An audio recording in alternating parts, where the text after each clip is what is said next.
Well, hello. You know how excited I get when not only do I get a fellow organizer, but also a friend. I get to interview them.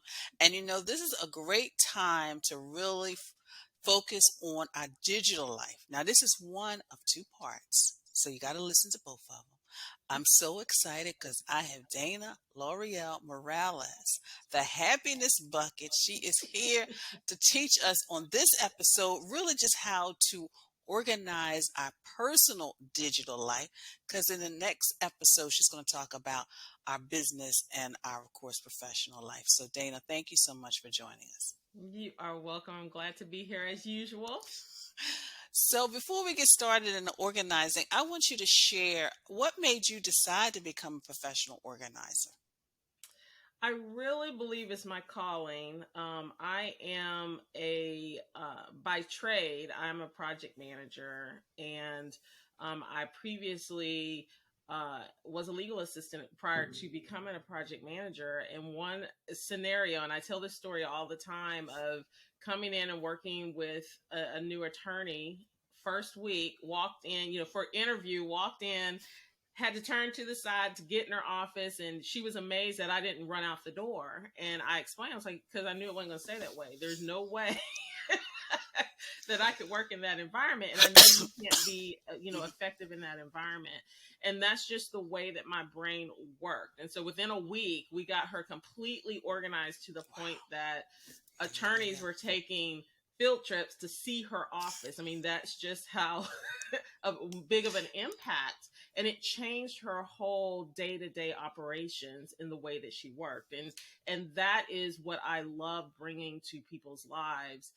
Understanding the power that organization can have on you, both mentally, physically, and in your relationships. And so that is the moment when I knew that God had given me a gift and that I needed to utilize it. And so then I moved over into the project management realm, and also birthed the happiness bucket and organized academy. And so it's just kind of been a whirlwind from there. But that's how I got into it and knew that it was what I was supposed to be doing.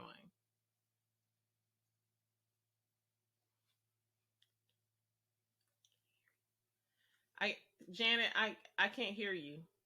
I don't Something happened. All right, can you hear me Okay, I can hear now? you now. All righty. Sometimes we see, okay, see, and that's why we're doing this episode, because we're talking about the digital life. We're talking about being more organized. So, what are some things that we need to really, I guess, not do or just kind of delete from our digital lives? Because, it's just kind of taken on a life of its own, really. It really, really has. And when we think about our personal life, because I have to segment myself, right? When we think about our personal lives, there is so much that we don't even realize is being captured in our day-to-day activities. So just to give you a couple, and not to freak people out here, but you think about your cell phone, your tablet, your laptop, your desktop, your streaming devices, Chrome, any SaaS modeled. And what SaaS is software as a service. So many years ago, what happened, companies started realizing, hey, we're not making money by selling these one-off products, because people are buying them and they're just sitting on them, right?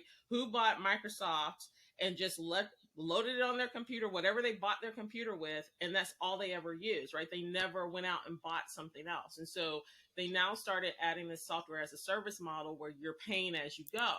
So you have now committed yourself to this software, you're ingrained in it, and so you're just going to continue to pay. And so all of these services, as convenient as they are, to have things in the cloud and to have them always available, is adding additional digital clutter. So you think about Amazon and how many pieces or subsidiaries Amazon has. You have your ebook reader, you have your video that you're watching, you have your software you're downloading. All of these things are pieces of digital clutter that you're adding into your life, and it's being stored outside of your home, and it's being stored other places. And so making sure you're not only aware of where this digital information is being stored, but what is it storing? And do I need it? Instead of just adding, because we all know how easy it is, right? We're getting close to that limit. We're wanting to do something. They say, hey, we're going to give you an offer. We're going to extend your storage by $10, $10, and you can just extend it. It's not a big deal. So that's the easy thing to do. And so what's happening is a lot of people are doing that and not addressing, what am I storing? Why do I need more storage? Um, Mm, the other thing is, when you think about, I'm going to use mobile device as the example because most people are going to understand this.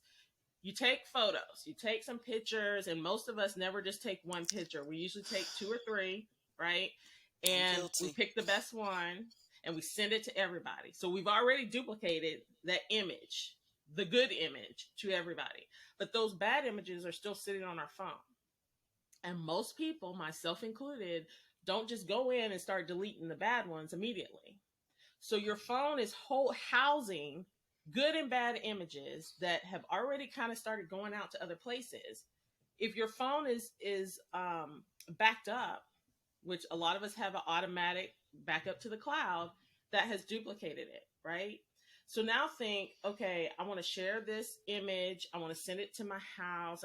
So that one image, all you did was take a picture, and it Yeah. has now spiderwebbed out because of our activity. And that's every single thing that's connected to your phone.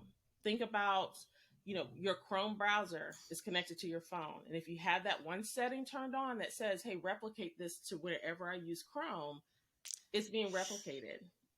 And I'm not saying this to scare people, but what I'm saying is for you to be aware of what your activities are doing from a standpoint of your data, and from a standpoint of how it's affecting your systems.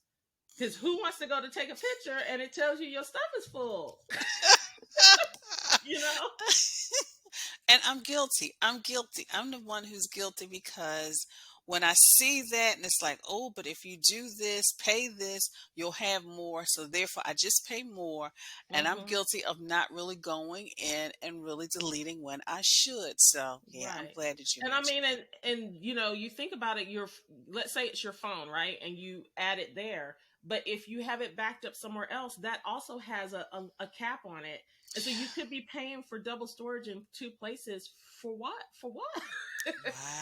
To Wow. store the same Mm. data. Yeah. Mm. So, Dana, how can we, I guess, be more organized in Hmm. regards to the data? I mean, now I'm thinking, as you're talking, I'm thinking, wow, I got it on the cloud, I got it on the phone, I got it over here. Hmm. But how can we Hmm. really be more organized and possibly reduce all of those other things that we don't need? Right. I think the starting point is figuring out what you actually have that is collecting data, right? And Hmm. this in itself can be an eye opener for most people because we don't realize.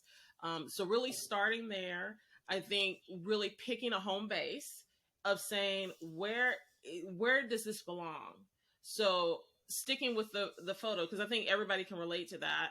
You have your photos on your phone, but where is home base for those photos? Are we downloading them once a month, once every quarter to a home base that you control? Because the other thing is that the cloud services, they're great, and I am a huge proponent of them, but they're owned by somebody else. You're borrowing that land. So how do you bring it back home base? Right. And so having an understanding of what is that mapping, what is that process that you are going to stick to in your environment, so that when you do log into Chrome, for example, or I shouldn't say Chrome, let's say Google Drive, and you see that there's images out there, what is your process? Do you say, okay, these need to stay out here because I need access to them, but these others I can move to an off storage, off cloud environment, so my hard drive or whatever your particular scenario is. But really just looking at what is that life cycle for that item, or that digital file, or that type of digital file. There's one Hmm. area that I didn't mention that as I was talking about that, it popped up was, okay, I'm aging myself a little bit, but when you think about back in the day, there used to be floppy disk. Oh, Then yeah, we I went remember. to the, 3.5. I don't even know what those little hard ones were called. Hmm. Then we Hmm. went to CDs and DVDs. Hmm. Then we went to USBs. Oh, yeah. Oh, my And so, how God. many people have these little USBs sitting around? This is a house of digital clutter. And it's so funny. The other day, I was opening a box and I knew it housed like 30 of these in it for me to do something with later. But they're just sitting there and nobody knows what data is on what device, right? Mm, It's not like it comes with like a little tag that says these are all the files that are on this particular one. So, little things like that are clutter generators. And so we need to figure out, in that particular scenario, it's okay, are we going to start with what we're currently using or what we've used in the past? Which one do we start with? And that's just a personal choice of what do you think will be easier for you to make decisions on, and mhm. then create your process from there. Wow, Dana, I'm just thinking about, yes, I've got the floppy, those little, not the floppy, just the flash drives. I have those. And it's interesting because on one in particular, I would take when I would go out to trainings. But, Mhm. 2020 changed all that. So now every time I do get a training, I get a brand new slide PowerPoint presentation for that particular client. So Mhm. all of those ones from the past, I don't need them on. Oh my goodness. Wow, Yep. I'm thinking about all the stuff that I got. But when you said the part about it's so interesting because and I see the photos on my phone. But then I Mhm. see them in the cloud. But then I also see them over here too. So wow, Mhm. that was those were eye openers. So as always with every guest, especially with my organizing friends, how do you stay organized? And it could be digitally for your personal stuff or just in general. So I set rules. My household, there are homes for everything, and I split things into use cases. We don't have enough time here to kind of really delve into that, but just high level is this is an immediate. Within the next 30 days, I need this. This is a long term. This is a forever lifetime. So I give them different time limit categories, and each is handled differently. So if it falls into that immediate, I'm not really trying to put it like in a storage location. It's in a temporary housing place.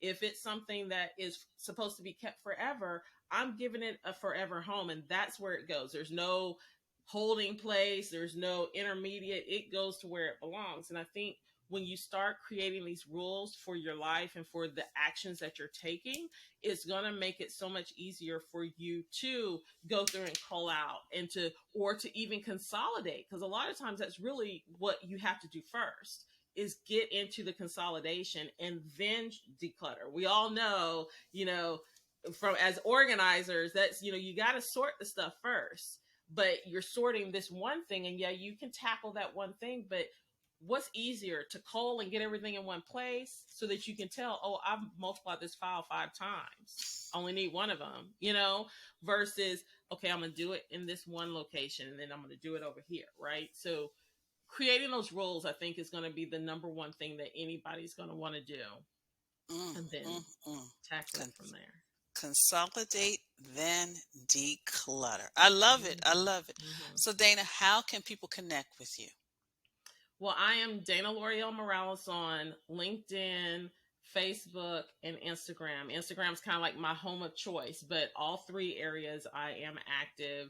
And then dlmorales.com is my website, and organizedacademy.com is my learning portal.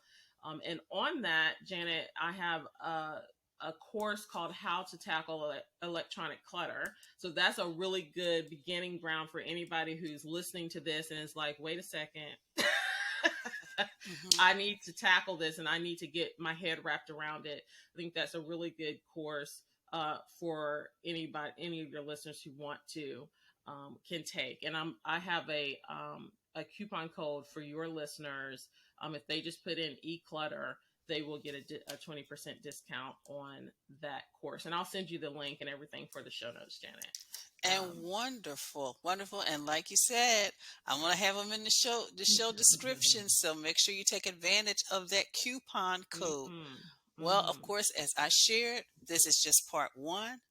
Dana's gonna be back to talk about our professional and our business digital clutter. So Dana, thank you so much for your time. You are welcome anytime.